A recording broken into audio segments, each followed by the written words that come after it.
welcome to Tub Talks with Damon. My special guest today is Deshaun Ambrister. Yes. That was good. Good That for a was try. good. Yeah. Oh my goodness.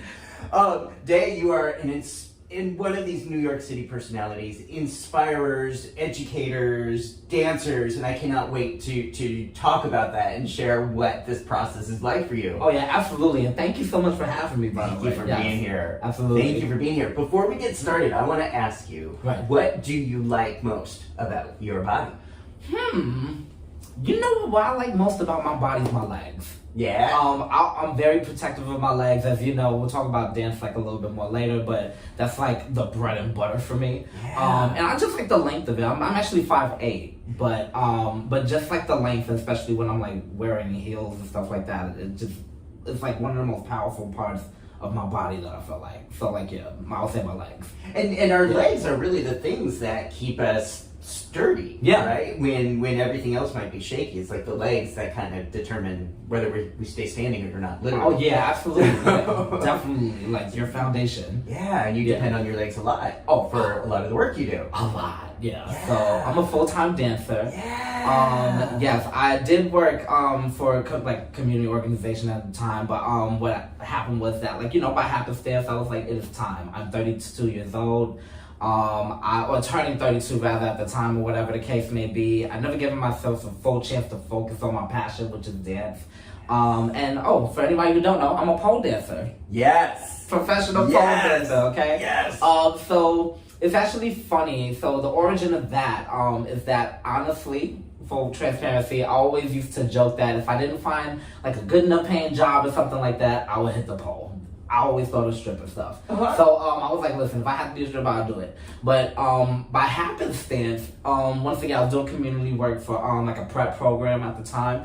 And that, that organization was trying to partner with Poetic Justice, which was a pole studio in the Bronx, who is run by Mona. She's freaking amazing. She's worked with Missy Elliott, Madonna. She's also, has been known in the stripper world as well, too.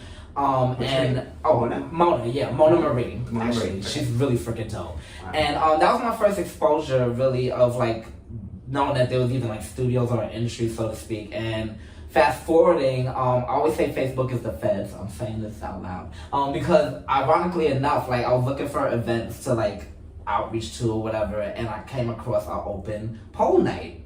So it was called Pole Play. Actually, they're back.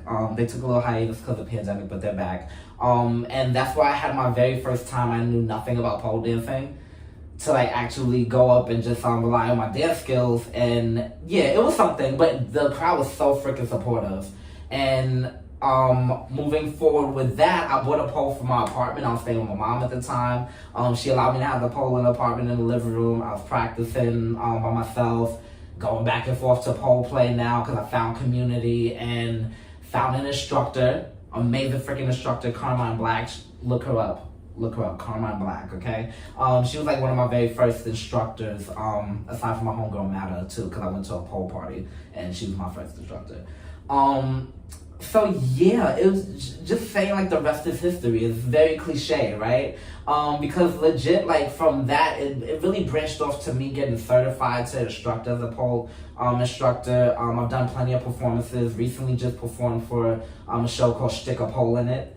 So it's a comedy pole show, not at the same time. Is this on TV or streaming? Or? It does stream. So there's actually there should be videos on like YouTube or definitely like Stick It, which is their @name on Instagram. And they always do a musical theme.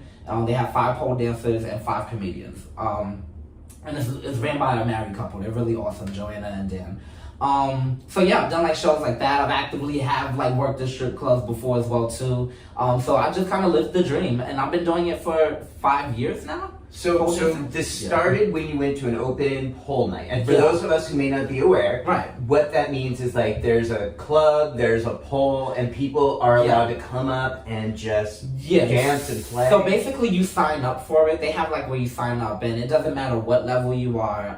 It's just a safe, brave space for pole dancers, strippers, whoever, to really showcase what they've been working on and like to put up a performance opportunity. And at the end, they do have what they call a pole jam. So anybody who's like staying afterwards could like jam around the pole, dance around it, and that's things what like you did? that. Yeah, that's where I have started. Wow. Yeah, Were you? I mean, it seems like that makes yourself really vulnerable to try something like that in front of other people. Oh yeah, cause that was definitely a first. I've danced before plenty of times.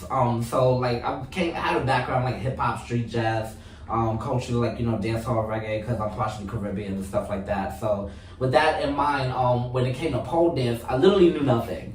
So to go in front of a crowd, like, at a nightlife event or whatever, to like really dance, and I'll never forget my first song was SZA's Drew Barrymore. If you look that song up, it's a beautiful song. But that was my very first like time performing it. I had this like cat mask on, this little like leotard or whatever the case may be. It was an experience. But everybody was so, like I said, everybody was so freaking supportive. It was at House of Yes, rather, which is one of the most supportive queer venues. Oh yeah, in they used to New be York. they moved their location a lot, but they used to be right down the street. Yeah. So but no, they're freaking awesome. I've done gigs for them as well too, and every so often here and there as well too. So no, yeah, but pole dancing has been like really fruitful. And when you mention the vulnerability, like they always make this joke that depending on the level of like skill that you automatically show at first, unless you like. If you're a stripper, then you're definitely showing skin. Mm-hmm. But if you're coming in the pole studio relatively, they always make a joke like you come in like a tank top and shorts, and the next thing you know, like within maybe months, you could be in like a whole thong and panties and stuff like that. I pretty much went straight to that route because I was like, listen, I want the sexy shit. Like, teach me the sexy shit. Show the beauty. Show the beauty. And for me personally, I also see pole as a rebellion in a sense. And I'm not just talking about like mainstream pole. I'm talking about, once again, like the origins for me is strip club culture, where you have predominantly as women, but you also have men, of course, who do go-go and stuff. But for me, strippers and sex workers, they are humans like anyone else. We are humans like anyone else. I include myself in that bubble, right? In the regard that we are doing work in this capitalistic society, to either put food on the table, to fund dreams. People like do entrepreneurs. There's a lot of pole dancers, a lot of strippers who are like entrepreneurs trying to start businesses on the side as well too, feeding their families, feeding their kids. And when you kind of see people like demonizing it, or like, for me, I find it powerful to like really own your sexuality and to be able to dictate what you do with your body. And if it's for money, as long as you're treating yourself safe and treating yourself sacred, do what you gotta do, and not everybody is a stripper for life, but there are strippers who enjoy what the hell they do too. Yeah. Like any other job, it's gonna be like that, but in the same token, it's also even more, that's just the surface level. Because when you talk about politics, I know over the pandemic, this whole big thing, including now, about FOSTA-SESTA, which is like laws that are supposed to be there to protect from sex trafficking of children, or like sex trafficking in general, but it's a lot of censorship laws, actually. Right. And it hurts the sex worker community, of course. Now we're in an online society. During the pandemic, OnlyFans took a big boom. A lot of people who were like, if strip clubs was closed down, they were relying on these online places, but now you're putting these censorship walls, or like taking shadow banning and like, profiles and stuff like that. I've even had to deal with that a little myself. So it's like, I always say, you don't know a stripper, you don't know a sex worker, if you don't know them to be an advocate. If you're not seeing, like, if you're just looking surface of like, oh, why is that person named da-da-da-da, you don't know what else that they're fighting for in order to, once again, just get equity just like anybody else. Right. Hitting the streets, like going out protests, like, once, and sex work is work. Just blatantly speaking. Well, sex work is work. Sex work, in my opinion, is essential work. Yeah. I actually very strongly believe that when the vaccine started to become available for essential workers in New York State, that I believe and made my opinions known to certain offices, that sex workers deserve to be treated as essential workers because they are doing essential work and at considerably high risk for COVID if they are exposed during a session. Right. And that clearly didn't get translated into New York State policy. But I know there was serious discussion about that because there was an understanding in some echelons of the governor's branch that sex work is essential work. Yeah. And that sex workers were putting themselves at great risk, often for survival, often for pleasure, but either way, they were in the front lying for COVID, a lot more than I am as a therapist. And I was getting, access to COVID vaccines pretty early. Right. So that didn't make any sense to me, since I know sex work, a lot of sex works basically are doing therapy. Yeah. That is also a lot of what an emotional sex workers are providing. Yep. And education and information and soothing. And I also think, the way we see sex work is very limited in this culture, because a lot of marriages are sex work. Right. Very much Just that. say that. Yes, it is a contract. We don't call it that. It is a contract. When it's a contract, it's Yeah. a legal contract exchange, For your transitional. Yeah. So the what you are now providing, you started 5 years ago, just to see to do it, and now you've worked to the point of being able to do this full time. Yeah, so pretty much like I say full time in the sense that I don't have like a 9 to 5, so to speak, that's supporting this. I'm legit just dancing. Yeah. So my main thing is that I'm an instructor. I teach pole actually like at least 5 days out of the week, if not 6 almost at this point.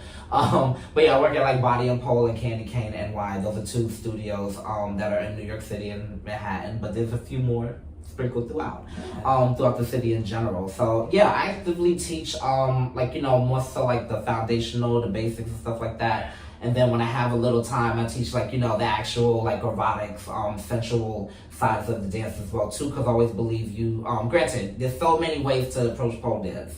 Contemporary, there was even like a creepy showcase at this convention that I went to. You can do so many things with it. But for me, at its core, is that I always say, like, don't lose out on the sexuality, don't lose out on the rawness and things of that nature. So when I do have those opportunities, I am, making sure that my students, at least, are being intentional with their movement. It's not just, like, following me, like, oh, I want to look like that. It's like, okay, what are you exuding? Hopefully you're exuding, like, power, exuding sex, exuding like whatever that means for you. It doesn't have to look like something. It looks like what you bringing that out for yourself rather. Because I don't necessarily like cookie cutter. I always want people, especially like if you're in my class, to really walk away feeling like, yes, he gave me those tools, but I built my own house. Like to be myself. Yeah. It's kind of like telling their story, right? Yeah, it's like using the pole, using the dance to tell their story, their energy. With the world. Now, I think a lot of people who aren't familiar with pole dancing may only be familiar through like the movie Hustlers with Jennifer Lopez. Oh yeah. What do you think about that? Do you think that was a positive representation of pole dancing, or limited, or? So, to be honest with you, there was a lot of politics back then about it. I'm quite sure it is still now. For me personally, and from what I've viewed, this is what I've experienced, there was a lot of it where it's like, okay, once again, let's get back to the censorship laws, right? Literally laws that are affecting real life people. You can promote on Instagram the Hustlers movie. It's movie supposed to be about strippers and all this other stuff, or whatever the case may be. But in the same token, real strippers or even hobbyists are getting their profiles taken down. Being deplatformed. So it's just like, so how are you having J-Lo, with all due respect, they're very talented women, it's not their fault. But it's just like, like it's literally systemic things. Not can't blame the actor. It's not J-Lo, but it is. It's not J-Lo, but it's appropriating that. In that regard, it's just like, okay. I think that in certain regards, it did kind of have a little bit of. I saw the movie myself. So I enjoyed it for what it was worth in terms of entertainment. Apparently, it was based on a true story. And I was like, oh, I'm always here for the divine feminine kind of like taking over and be like, fuck patriarchy, let's get this money, whatever. But in the same token, once again, just the behind the scenes, there was a lot of questioning about, okay, well, how can we accept this? I literally had classes where I was just starting out to teach too, and then as soon as Hustlers came in, classes started filling up because everybody was there because of J-Lo. And I'm just like, but what about Candy, or what about Mocha that's on the pole in the strip club or whatever? Hopefully it's the same respect and the same support, don't just cosplay it, you don't want to just once again, it's the appropriation portion of it, right? There was a whole big thing, once again, just going because we're in a social media online era, where there was this whole thing where this hashtag NotAStripper, And granted, with all due respect, yes, make those eyes, exactly. Okay. So what it is that like there was pole hobbyists or things of that nature who I guess they felt that they wanted to separate themselves and make it clear that they're doing pole dance, but they're not strippers, but they're not part of that culture, but they're not a part of like, you know, XYZ. I'm not one of those people. Right, I'm not one of those Okay. people. So like, my thing is get off the pole. Yeah.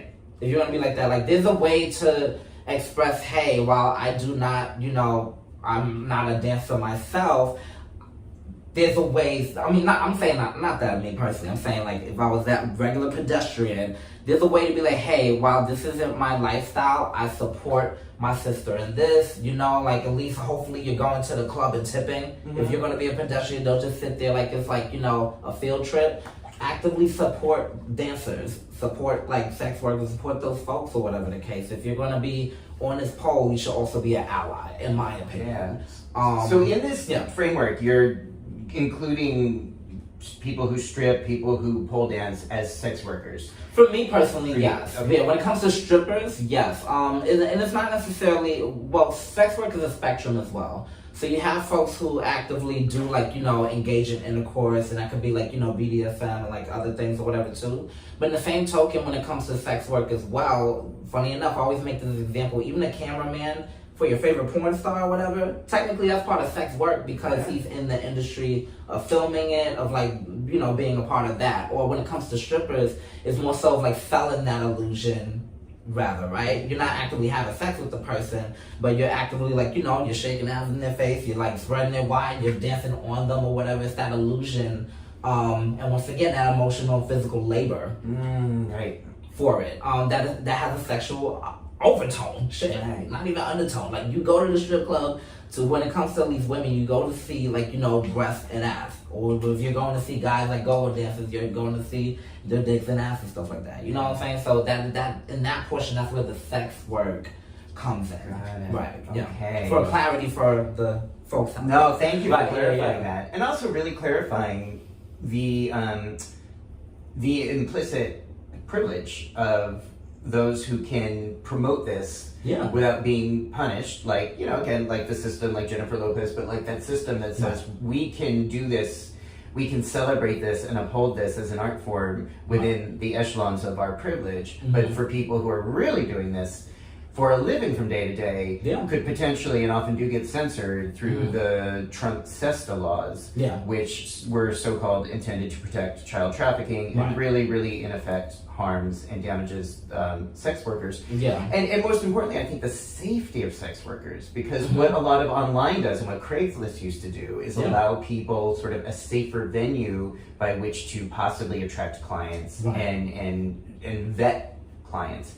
And when you take those safety buffers away, you make it more dangerous for people. And that even comes, that even comes into the regard of like sexual health, right? So especially, I'm just mentioning in particular because I know there was definitely a time where they was doing more like stop and frisk, more for like trans women who would work the streets. And remember there was that like whole condom law, if you had too many condoms, then they would like, you know, either take you and arrest you or whatever the case may be. And my thing is like, as we know, in any era, while we have like U equals U, but condoms are very effective for like STI protection.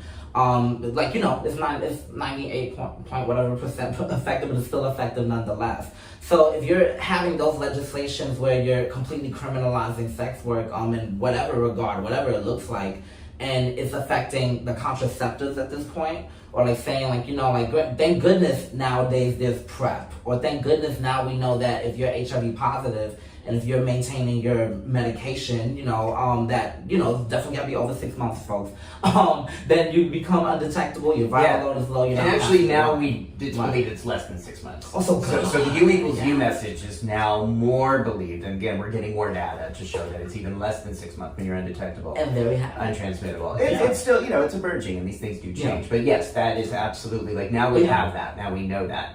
But there was that prosecuting of sex workers. And at the same time, I was working in vaccine research, running around New York City at night with a big bag full of condoms. You think they ever stopped a white guy with a bag full of condoms? No. And you think I would have gotten in trouble or thrown in jail if they had stopped me and looked in my bag? No. I was, you know, Might have one of that, so right. it's, again, Yeah. these laws that are intended to so-called protect people Yeah. are only being used, in my experience, to selectively oppress people who are actually struggling to do sex work. Yeah. Transgender women, primarily people of color, Right. to say you're criminals. Yeah, But and it's fucking wrong. Now, very much wrong. Like we wanted to make sure. Once again, it's not just like it's a human right at the end of the day. As I mentioned before, when it comes to sexual health, you want to make sure that you can do the damn thing and make sure that like every time you get tested, normalize testing. Like making sure that you're clear to go. But otherwise, so let's talk about sexual health. Yeah. You have been very open and I think generous with your time and your experience of what it was like to test HIV positive at age 20. 20, yeah, I was 20 years old. Yeah. So talk to me. You went in. Did you have a sense at age 20 that you were living with HIV? Funny enough, no. I was one of those, of course, where, granted, I went to the Hedrick Martin Institute as a member. I was like 16 years old or whatever the case may be, and then their age out was like 24. I think they changed it. But long story short, the point that I'm getting at was that, I had all of that knowledge about HIV awareness and using condoms and all that other stuff. I was in a monogamous relationship, so it's not like the stigma of you're sleeping on these people. It wasn't even the case like that. It was just a genuine mishap. That person, honestly, there wasn't anything malicious when I was dating them or whatever. So I didn't have any inkling that I was positive because I personally wasn't feeling any type of symptoms or anything of that nature at the time. And what happened was I was in college and I was upstate, I went to SUNY New Paltz. So I was upstate an hour and a half away, and then my partner and I had broke up at the time. We just decided to depart. He did call me as soon as he got his results, and he said that he was positive. So I was one of those rare cases where it's the first time, because it's within the window of him telling me that, I had gotten tested, but it showed up negative. And then the next time I had an opportunity to test again, me thinking that everything's gonna be okay, that's when I want to also shout out the HEAT program, because that's who at the time they deal with teenagers for HIV services and all that other stuff by SUNY Downstate. I think they was running a program, if I'm not mistaken. But long story short, they told me about my status. My best friends were around. I had a very delayed reaction. Of course, I was just oh shit, what the hell am I gonna do? I'm 20 years old. I did have a new boyfriend at the time, so that was a rough time for me, or whatever the case may be. And then I was just of course, thinking of the future. Will I be able to dance? Will I be able to open a studio? Will I be able to do any of these things? I'm still young. And like I said, shout out to the HEAT program, because they, my doctor at the time, he gave me the tools and information to let me know that, while HIV of course is definitely serious, but it can be something that's maintained. It's not verbatim, it's not a death sentence. Yeah. So once I kind of gotten that in my head, and really good caseworkers who helped me with ADAP and all that other good stuff, to really help me along forward to start my medication as soon as possible. That was from day one. I took care of myself as best as I could. Was it an easy journey in terms of romance? Not necessarily. What happened to the relationship that you were in? So it did dissolve at the time. We were both young, we were both scared. Was it because of your status? Yeah, it was because of the status, yeah. And that was on my side as well too. So it was just I was just fucking scared. He was scared. Thank goodness he's was negative or whatever. We went through that period where we separated. We were just this is not it. But just to say, he is a very, very, very, very good friend of mine now too. So it wasn't a complete loss. We just went through that one little staple. But I guess the more that he got educated about it, of course, and the more that I become comfortable within myself, to slowly start disclosing towards other potential partners. And most of my interactions have been, well, thank you for telling me. Because I was just trying to get out of practice, okay, before I sleep with you, you gotta know what's going on with me. And this was well before the whole you equals you thing. This is just me okay, I have HIV, people need to know. If I'm willing to lay down with you, if I'm attracted. And I always be well, I understand, if anything changed. And they're no, I might have some questions, but thank you for at least letting me know. I still want to get to, and I was like, oh, well, those type of interactions, thank goodness, made me more comfortable in my status. So this was like the early 2010, the early teens. Yes. 2010, Yes. Before we really had U equals U or PrEP available. You were disclosing your status openly then. And it sounds like most of the reactions you received were fairly positive or affirmative. Now, I had my non-affirmative ones, absolutely. Yeah. But they were very, very far in between. Like, I would say within my whole 12 years of life, living with HIV. Yeah. And, like, next will be 13, of course, right? Everyone, whether the relationship went to a span of, like, actively moving forward, or maybe even if it halted for whatever reasons, the first interactions were very respectful. I would very much say. I would cape for any person that I've ever came across, whether we met in person or not, because I was still at the era of like online dating, like BGC and Jack was like just starting to burgeon, like just starting to come up. Yeah. So like those have been the times where I can like say thank y'all to whoever it is that I came across for making me more comfortable at some point to like really just be open about my status. And fast forwarding then, that's what also kind of led me into, like, after I graduated college, I worked my retail jobs and stuff, but I also was saying to myself that, well, if I get a job, it has to have purpose. And because I was personally, afflicted with HIV, I had a best friend who also was HIV positive and all that other stuff. That's what kind of led me into the community work, like the nonprofit work and stuff. And like I said, I may have left the realms to a degree, still working in it somewhat, volunteer-wise rather, but in that regard, like, I will say that, like, I did have the chance to really help others, and it even got to a point where I did a campaign, HIV Stops With Me campaign, and that was the big thing for me. I was like, okay, like, I'm out here now. That's the CDC campaign? Yeah, no, New York State, Department of Health. Yeah.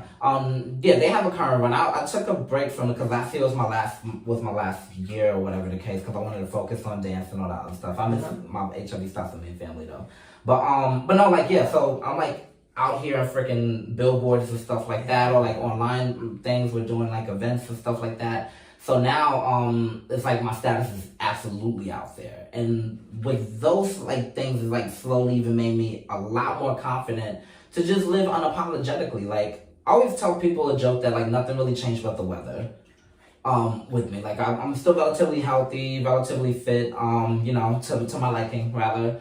Cause I'm not like a big gym buff, but I do pole dance. But like, like in that regard, I've gotten that second lease on life, and I've rebuilt that confidence within myself. Yeah, in that regard, having those type of experiences.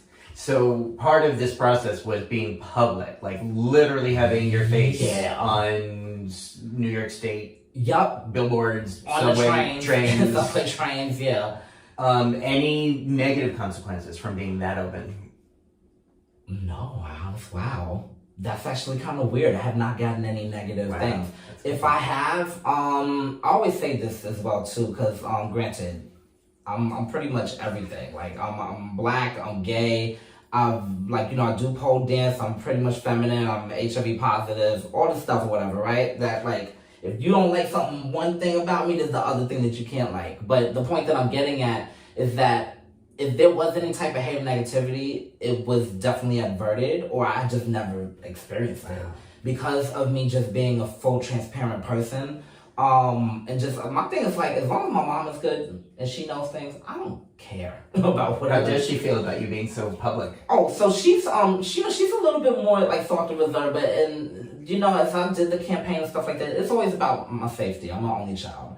So she always just want to make sure that like whatever happens, that I'm safe, that it's, you want to protect the baby type thing. I'm like, man, I'm like in my 20s, like late 20s, early 30s. I'm fine. I'll be good. I'm a big boy. So when it comes to the public thing, it's just more like, she did get more accustomed to it, or to me, finding like this new voice, I guess, right? She always kind of said I would probably advocate anyways, but she didn't know exactly for what. And I told my mom like at least 6 months in, because I needed time to process it myself. With my initial diagnosis, I kind of took time, but she was, of course, to this day, very supportive. So my mom has always been supportive my entire life, so no complaints there in that sense. Like I said, as long as my mom is good and my mom knows things, I try my best to tell her like things all the time, like at first. So now if somebody comes at it, like, okay, whatever.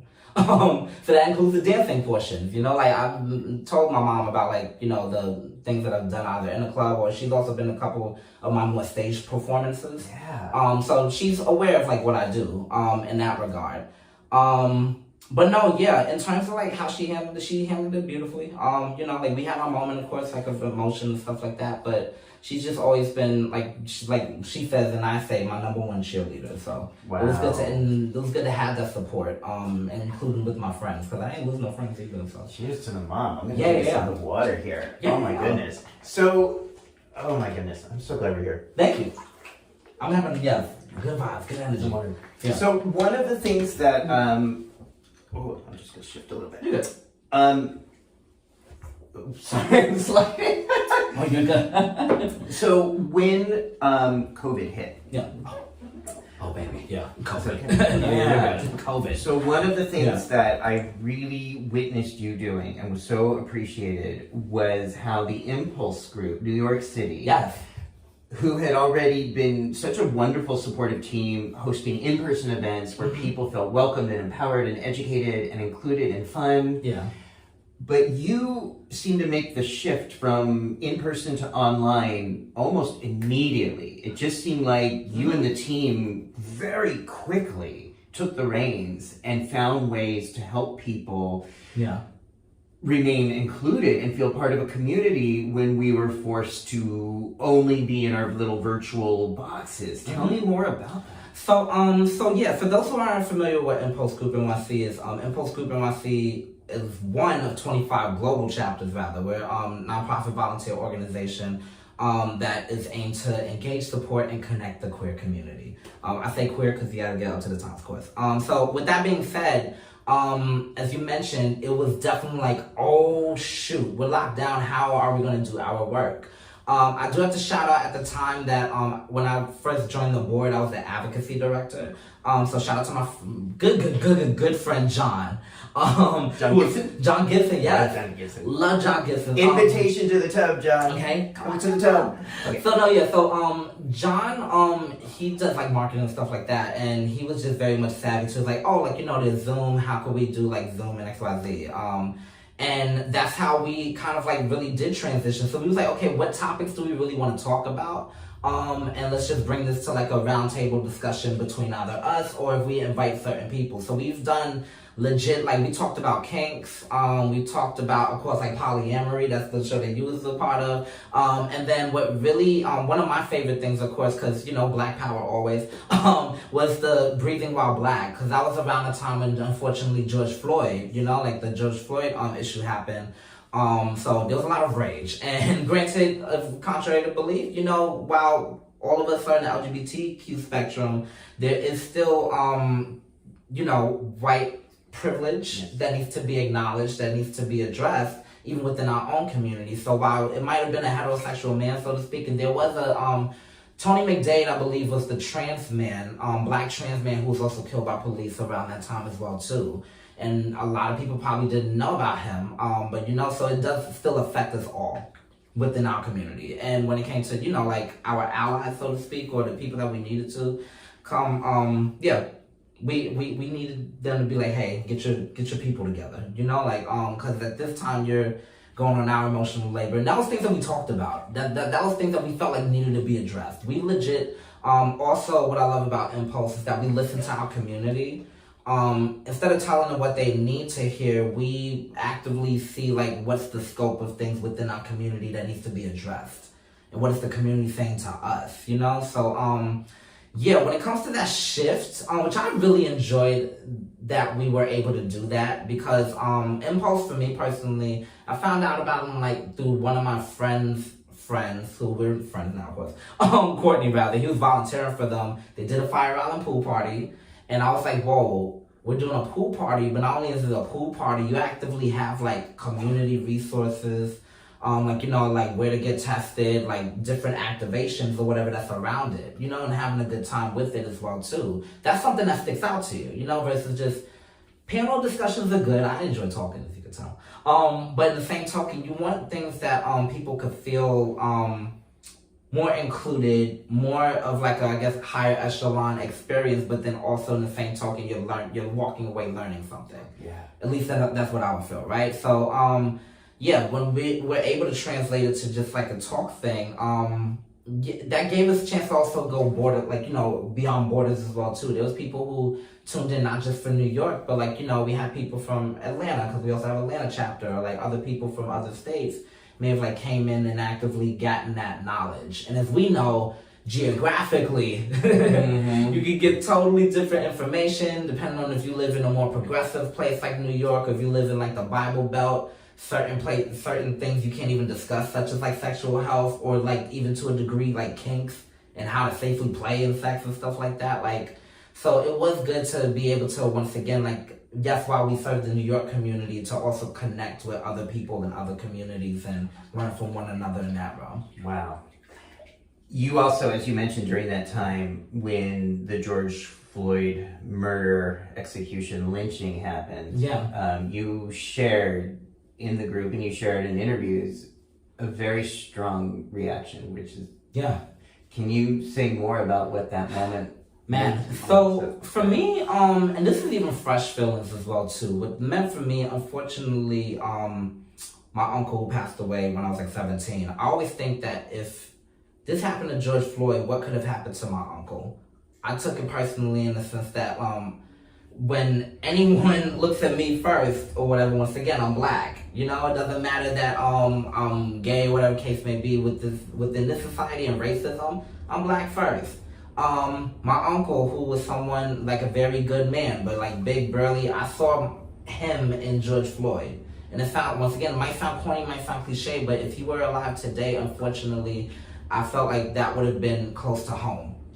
So I was definitely angry about it. I was angry in the sense that, like, in this country, we always try to say, like, oh, unity, racism is over, XYZ, blah, blah, blah. But then the only difference is that we disguise the unity, we disguise it as unity, rather, right? When you have instances of police targeting black and brown people over, like, minuscule marijuana charges, but then letting, like, your white or white-adjacent counterparts off the hook, you telling me there's no issue? Like, I got tired of, like, us dancing around the issue. For me, I know, once again, people will take it as, like, oh, maybe you're the angry black man or whatever the case, because that's what society kind of looks at you if you're speaking up about what's wrong as a black person. Black trans person, black queer person, whatever the case may be. So with that in mind, I was just like, listen, that was another point where I'm just like, it's not that I have a problem with white people. I do have a problem with white supremacy. And I have a problem with the colonization or like the cultural appropriations of things you want to take from our culture, literally like have us do, it's not an internship, you literally took us from our homelands, brought us to uncharted territory for us, and exploited us, like, we didn't have to be here. My ancestors did not have to be here. You know what I'm trying to say? So when you think of like that, it's just like I hate the system of the violence that's behind it as well too, and how it's also disguised once again. Like, I'm quite sure Biden is trying to do the best he can to a degree, but then we also got to remember it's not just Biden. You got to look at like Senate and House and like who's ruling what. Like when it comes to like the Republican Party, especially when Obama was in office, a lot of stuff was being halted because Republicans didn't want to see him make the progress, But with that being said, I'm also not necessarily a political science major, but I at least know the basics of like how things can actually hinder you. I even think sometimes like when I look back at my life, I pretty much had a black as fuck life. I'll just say that. Like I grew up in a black community, I grew up in Bed-Stuy, Brooklyn, all that other stuff. Maybe had like a white teacher or two, but then I didn't really, in all transparency, I didn't really interact from my recollection with white people up until I got into like college, funny enough. Well, I went to a PWI, predominantly white institution. And then that's when you start seeing like the differences. For me personally, I felt like on an educational stance, I was a student from like junior, like from elementary, at least to high school, like, I wouldn't say straight A, but I was doing very decently well. But then when I think about some of the courses that I've taken, that I was working my ass off, And the next thing you know, like, a teacher literally made me do a whole entire assignment over again. And because supposedly I did research on everything. Like, I was talking about, funny enough, I was talking about like FTD transmission or something like that, and testing on the campus. And it was like, oh, well, you know, this has also been done before. I was like, well, you had me pitch this whole entire time this semester, and now I end up with a D, which I have to like go back for a semester for one class.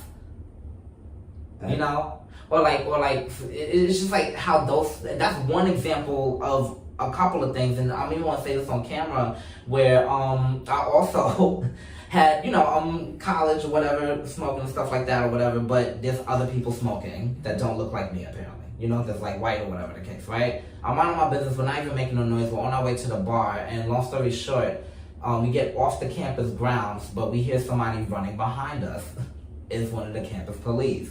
So you wait to like run up behind me or whatever. I had nothing on me anyway, so it's just like, why are you stopping me? In addition to having a cop car roll up.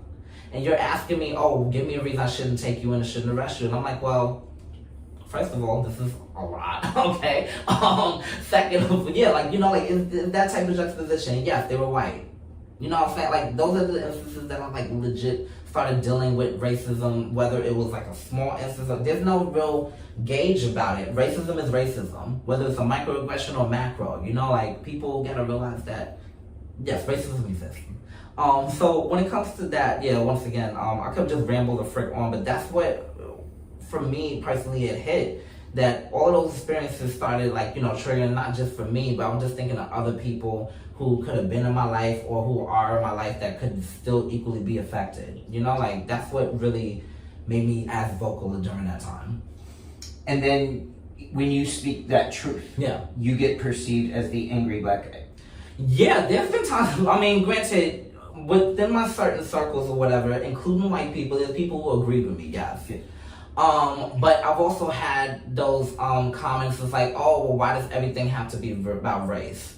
Or why, and not even necessarily about George Floyd stuff, but if I bring up like how, like, oh, this is a perfect example. I went to Fire Island, me and my friend was minding our business, and this guy was trying to flirt. This white guy was trying to flirt or whatever, right? And I was just like, all due respect, I'm not interested, whatever. And he said, he made a joke about us poking his stomach. He was like, oh, if you were to poke my stomach, you'd be sucked into white supremacy.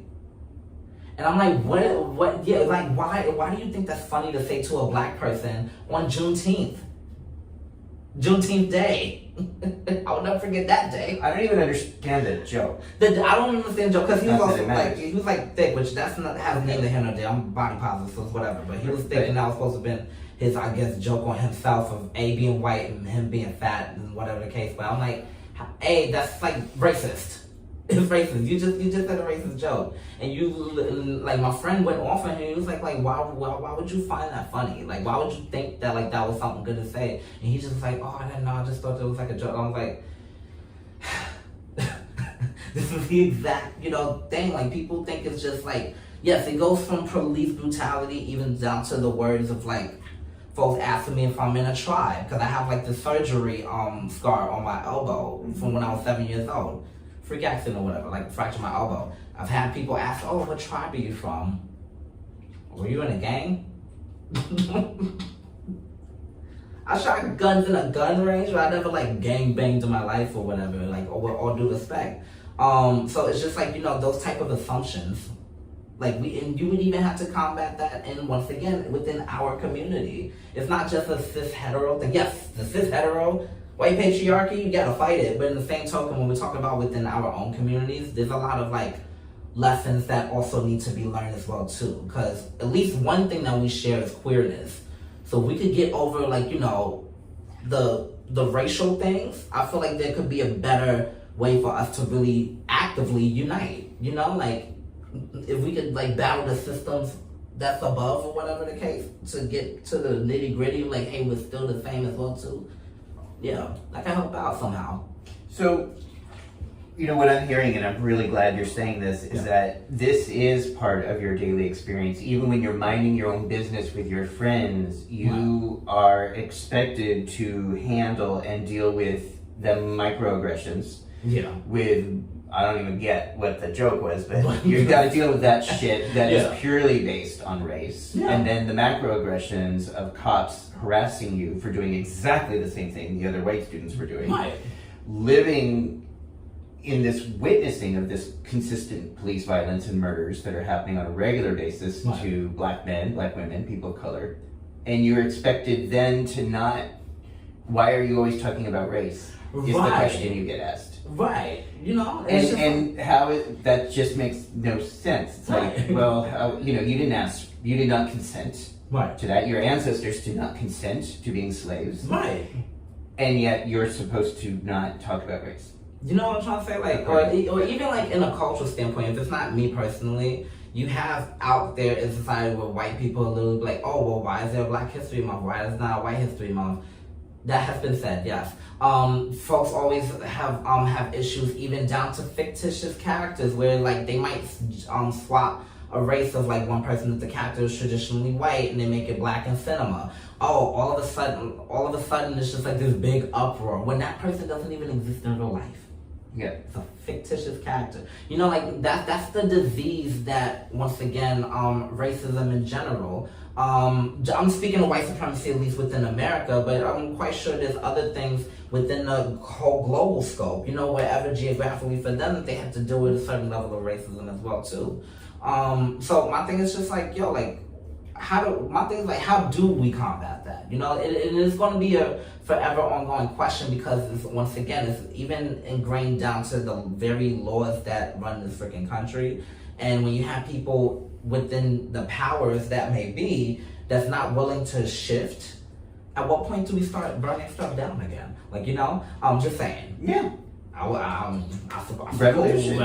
Well, this is how revolutions have happened historically. Yeah. That when things got so extreme and so bad, there was literally no other option than to fight back. And Nelson Mandela speaks about this a lot. Spoke about this a lot in his work. Exactly. I forgot what I was going to say. Oh, that some of what, I mean, so why I think this is so important and many of the reasons this is so valuable is because a lot of people who do this, a lot of white people who say these things that are microaggressions or insensitive, don't always realize it, which is not an excuse. But what I'm learning is that when someone tells me, gives me that feedback, that was really ignorant, hurtful, racist, to listen. Don't defend. Don't say, oh, no, you're taking it wrong. Oh, I didn't mean it. Right. It's like, no, just be with that. Listen to that. This is what I need to do. Right. And I'm never going to be woke. I'm never going to be perfect. My white male privilege protects me from seeing a lot.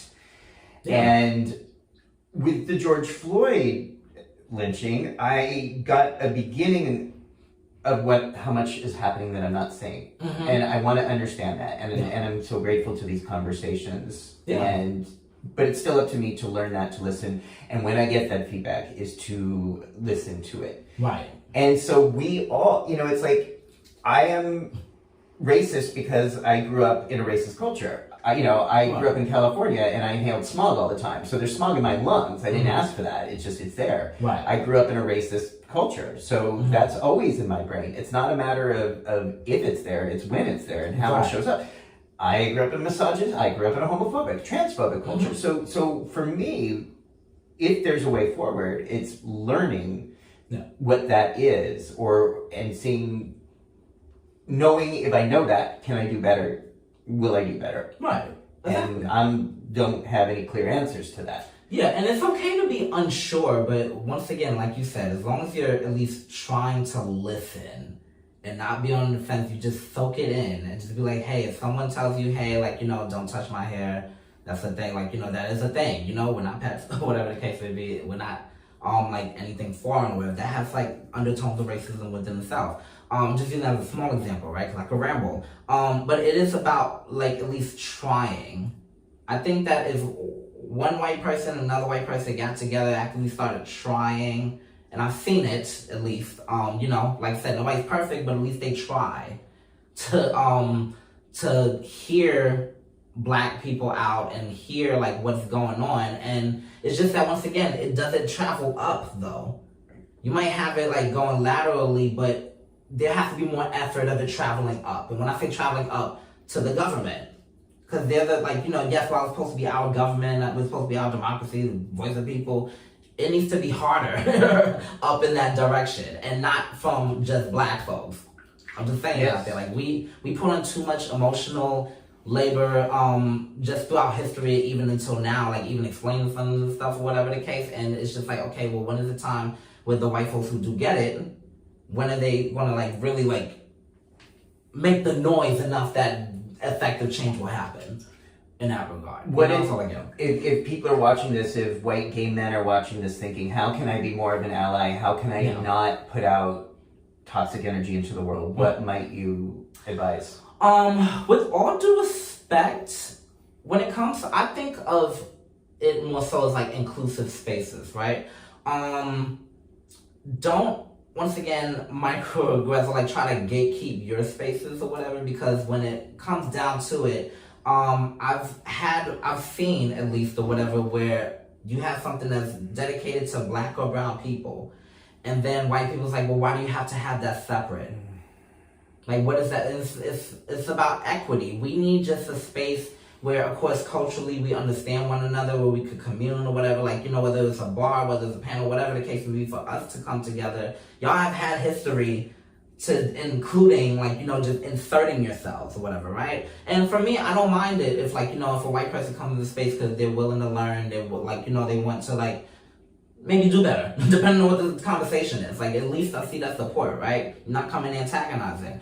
But when it comes to white spaces, unfortunately, if you're in New York, you've heard of, I'm just going to say it out loud, you heard of the whole thing that happened in Rebar some years ago, where black patrons was waiting on the line, but they was noticing that their non-black patrons just kind of like going through the door. It might seem like a petty thing, but it's down to that, or like, I'm just going to blow it out there, even though it has something planned out there, but Fire Island, like majority white culture, things of that nature, is very rare that you find anyone of color really owning property out there. Or once again, it's just like, we're still kind of a minority and we're treated as like this, ooh, you're like that type of fetishization type thing. Like, it's even down to that. So when it comes to white queer men or white folks in our spectrum in the alphabet committee, I just really think, once again, it is really actively listening to your black counterparts and not just using us as like a token of like, oh, I have a black friend. Because you might like bump elbows, but are you really getting some of their plights? And if you're seeing it in front of you, how are you addressing it as well too? Like, like in that regard, it even kind of shows down to that type of support as well. Like, yeah, I mean, granted, like I said, everything won't be perfect. In a perfect world, that's how it would be, but that's at least a suggestion that I'll have. Beautiful. Thank you. Right. And you touched on fetishization. Yeah. That is something that doesn't get talked about enough. And it's tricky because there is desire. And I think it's really healthy for anyone who has sexual desire to have sexual agency. Right. And to ask for the experiences they want with the people they want to have them with. Right. But there's a fine line between that and objectifying and feeling entitled to another person's body. Right, exactly. And this is what I see often in the white community is, again, derivatives straight from slavery. It's like that if I'm attracted to you, I have entitlement to you, to have access to you. Right. And I think in Fire Island or in any sexual affirmative space, if white people could just begin to check that. Yeah. Your desire does not make you entitled. Your Right. desire does not make you entitled, folks. There might also be an opportunity to create more ally spaces, more sexually affirmative spaces, more experiences of socializing and sexualizing that's a win-win for everybody. Right. That's my opinion. Yeah, no, facts. And then for me, like I said, it's just the issue, granted, interracial couples do exist. We're all gonna blend somehow, XYZ or whatever, right? But the portion that I have a problem with sometimes is that when white men usually just boil it down to like, oh, I want that big black cock. Like, I'm just being very What does that feel vulnerable. like when you So hear that? for me personally, that's not what I deliver. Just be full transparency, I'm a bottom, so it's like you're automatically just seeing me as a piece of meat, okay? And then even if that was like a black man who was a top, so to speak, I still feel that would be disrespect, because once again, no matter how horny or whatever, you're boiling me down because of the whole big black thing, whatever. I could be black and not have a big dick. You know what I'm trying to say? Like, everybody has different penis sizes or whatever the case, or like even ass sizes or whatever the case. Like, so just to kind of like hunt for that, like, I feel like it's kind of predatory sometimes, you know? I feel like there are ways to describe what you're into or like, you know, who you're into without having to just make them an object in that regard. You know, that is a whole human being. There's more to them than that piece, you know, like, there's more to them than any of our pieces, like, and I'm a very much, like, you know, like I said, sex positive, you know, I like to freely talk about sex, and things of that nature, and I support, you know, other people's kinks or whatever, because I wouldn't yuck, they're young, yuck, my young, or whatever the case, but when it just comes to that portion, once again, it's just like I said, I'm not just an object.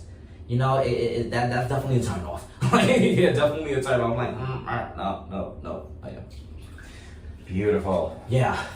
I want to thank you, Deshaun, just so much for being here, Yes, for being so open, for speaking with me, for speaking with the Tub Talks audience about these issues, and thinking about how we move forward, if we move forward. Yeah. I guess my last question is, given what's happening today in our world, given the microaggressions, the macroaggressions, do you have a sense of hope?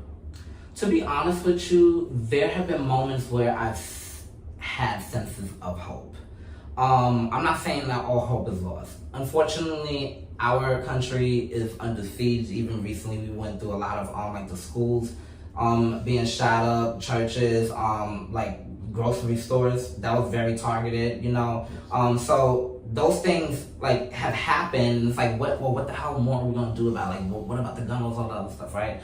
But what I'm getting at is that when I'm bringing it back to George Floyd, because that's been a monumental moment of my adult life.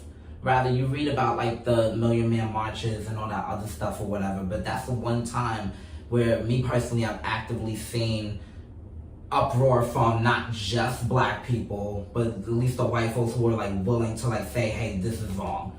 There's possibility. So I give credit where it's due. Like I said, it's not my issue's not a problem with a white person specifically, but with the society and with the system that's in place. So I will unapologetically pop shit about white stuff because it's a whole system, you know? And if it don't apply, let it fly, so to speak. It's to a little degree, it still kind of applies, so it's just more so about like learning from it and like, yeah, taking notes or whatever, right? But no, yeah, for me, yes, overall, I believe there's hope. Will I see it in my lifetime? Perhaps not necessarily, but I do have hope that there is a generation that I've seen and that will continue, that will get us there. Get us at least a little more closer, little by little, even if I don't see it. So the hope is there. Beautiful. Yeah. Thank you. If people want to continue to follow your work, see more of your dancing, your interviews, what is the best way for them to do that? Absolutely. So my Instagram is where I'm mainly at. That'll be Day Phoenix, DEYPHO 3. And you're watching this on YouTube, the link will be right there. Yeah, link will be right there. That's pretty much that. Or my link tree is Black Phoenix Dance, which will have all of like my classes, upcoming performances, and even some press things that I've been a part of because I've like talked for a few articles and stuff like that. So yeah. Wonderful. Yeah. All right. Thank you so much for spending some time with me in the tub talking about this. This is how I think that if we're going to move forward is conversations, and I always learn so much and love hearing you speak. And I love these Tub Talks. If you like this Tub Talk, subscribe down below because we're here to have these conversations. And if you think about it, what would it be like for you to have your conversations with friends about the things we're bringing up today? Or in your bathtub, or your hot tub, or your Fire Island house, or your brunch table, or wherever it is you have conversations with people in your life, what it would be like to bring up some of these topics. Sometimes when people talk about issues of race, people get very defensive and shut down. But I would say that sometimes people are very open when it's coming from like an open-hearted place and it's just explorative. Sometimes people are very open to sharing their thoughts and their fears and confusion and frustration and pain. So try it. Okay. Do it. Subscribe down below. Have a wonderful day, everybody. Thank you. Yes, thank you.